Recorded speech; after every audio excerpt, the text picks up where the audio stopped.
Во урбано Скопје има родители кои се помалку свесни за важноста на задолжителните вакцини од оние кои живеат во руралните средини. Но опасноста од повторна епидемија на морбили е закана за сите, поради нискиот опфат со имунизација против МРП.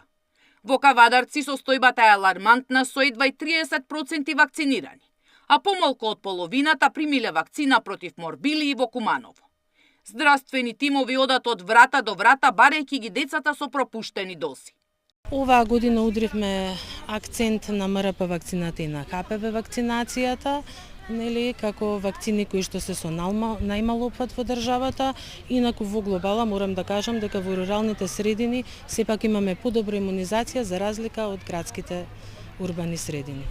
Кога ќе стигнат пред дом на дете што нема дел од задолжителните вакцини, од тимовите вела дека има родители кои се согласуваат да биде имунизирано на лице место.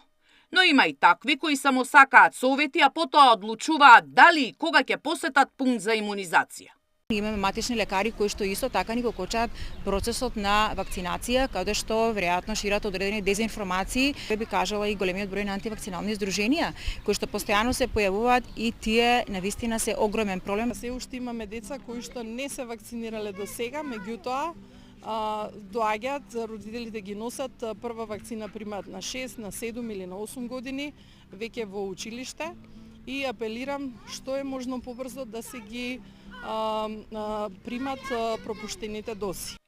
Кај некои информациите од социјалните мрежи влијаат, други пак го почитуваат задолжителниот календар за имунизација.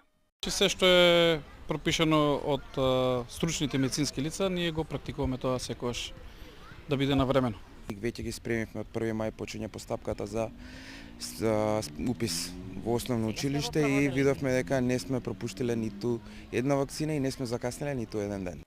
Решение во календарот за имунизација има и за оние кои примаат прва вакцина на 8 години. Сања Димитровска, Сител телевизија.